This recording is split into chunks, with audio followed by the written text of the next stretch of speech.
Welcome back to Driven, brought to you by Petronas Primax. This week, we'll check out SUVs which you can consider.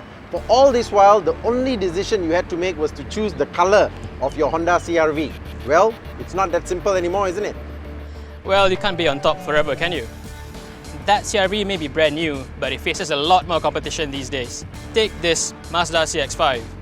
It has a lot of the qualities that made the Honda such a big hit in the first place, and yet it pleases both the passengers and the driver at the same time. We quite like that idea.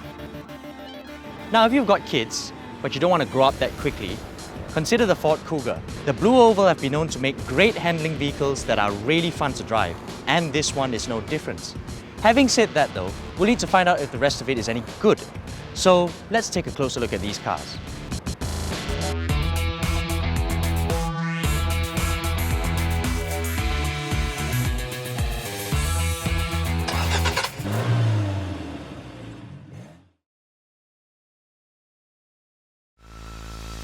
It's not every day that you can say a Honda is cheap, but this CR-V is the most affordable option here.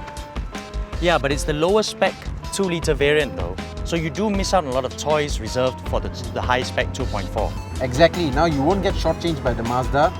This baby right here is the high-spec CX-5, and it is only 5,000 ringgit more than the base Honda. That'll boost your ego. Go into the showroom and say, I want the best one you have, money no object. Whatever floats your boat, dude. With the Ford, there's no such dilemma because there's only one variant available.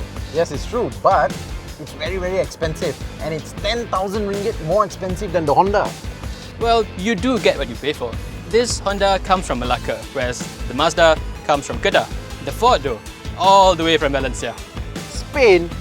My heart also pain after looking at the price. Guys, we really have to stop bickering. These are SUVs, and SUVs are for families. What do families care about? Space and practicality. Space, as they say, is the final frontier. So, bearing that in mind, which one of these has the best interior? The Honda CR-V, of course. Come, I'll show you one.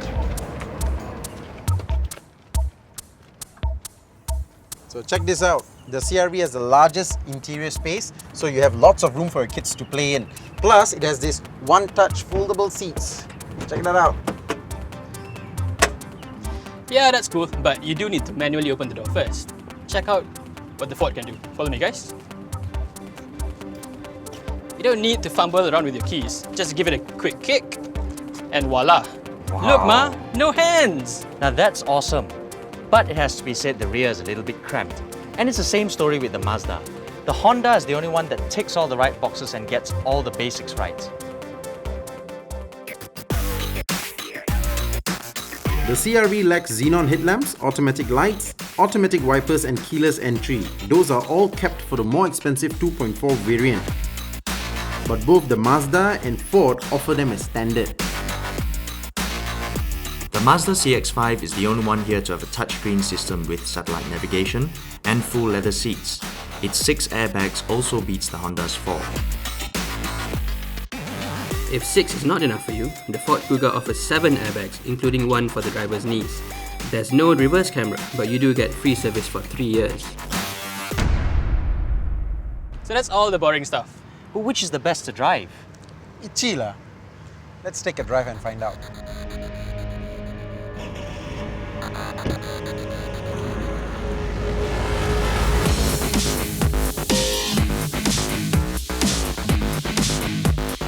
Now, if you want more power just like me, the Ford Kuga would be the perfect choice for you because it comes with a 1.6-litre turbocharged engine, so lots of torque to play with. Plus, the handling is very balanced, just about right if you ask me, and it feels just like how a Ford should be. So I'm in the Mazda, and the first thing that jumps out at me is the steering. It's direct, it's got plenty of feel, and it strikes a good balance between light and heavy. But what's not that impressive is the Sky-Activ engine and gearbox. I mean, it's not that it's underpowered, but you feel like it could do with a little bit more as it tends to struggle under a full load. And as for the gearbox, well, it's smooth, I'll give it that, but it's not one of the quickest shifting gearboxes around.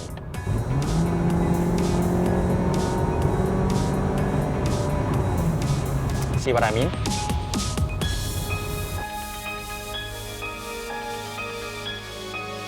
I'm in the Honda, and to be honest, it's not exactly fast. and it's not that good to drive either. This steering especially is so light that I feel less in control. And since the whole car is so soft, there's so much more lean in here. But take it slow like you would in a CR-V, and it settles down really well. Let's put it this way, your wife and kids will love this car more than they love you.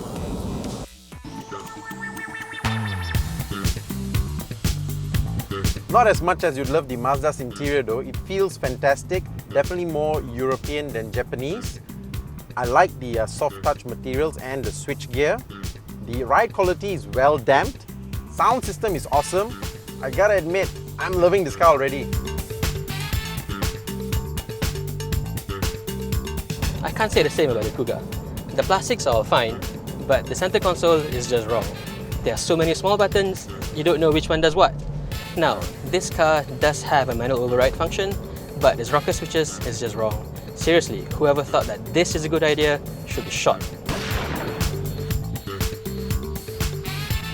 While the interiors of the Ford and Mazda are Pride and Prejudice, the CR-V's interior is Sense and Sensibility. I mean, you get none of the premium flash you find in the other two cars, but what you do get is a really Spartan dashboard with huge radio buttons. I mean, someone with big thumbs could look somewhere else and still press the correct button.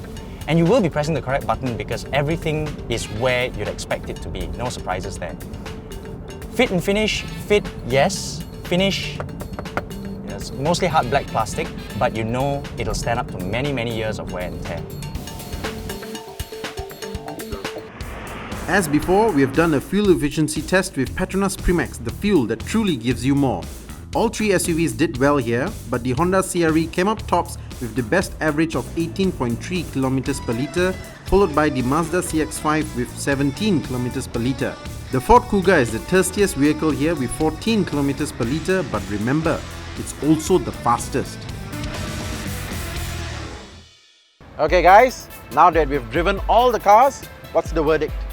With all said and done, coming in third is the Ford Kuga. Yes, it's quick and it's good to drive, arguably the best one here. But is that why you buy an SUV for? As a family car, it has a very small interior and hashes right. And if space is not a factor to you, why don't you just buy a Focus? And in second place, this may come as a bit of a shock, but it's the ever-popular Honda CR-V. It's very practical, it's very sensible, and there's lots of space. But it just didn't have enough in the driving department to win us over. You also don't get a lot of kit. Which brings us to our winner, the Mazda CX-5. Simply because it strikes the perfect balance between practicality and drivability, and it's more value for money as well. But guys, it's not over yet. If you up your budget to 200 grand, you can have this Subaru Forester. This is not your typical mommy's taxi. It's got 240 horsepower and it gets to 100 kilometers per hour in just 7.5 seconds. Your kids will never be late to school in this Scooby.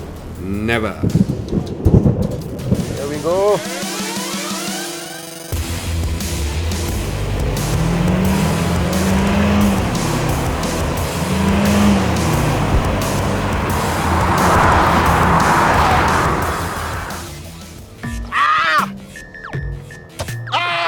This is me full throttle, full throttle, full throttle. They have started slowing down and I'm still on full throttle and...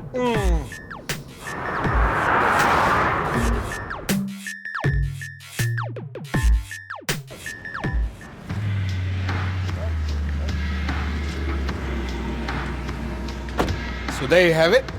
3 Dr. Jekylls and 1 crazy Mr. Hyde. Let us know your thoughts in the comments and see you next week. You all know it's the car's problem, right? Not my driving, right? Right? My driving is fine, right? Guys, come on lah, give me a break, man. Oi! It's not my driving! Driven, powered by Petronas Primax, the fuel that truly gives you more.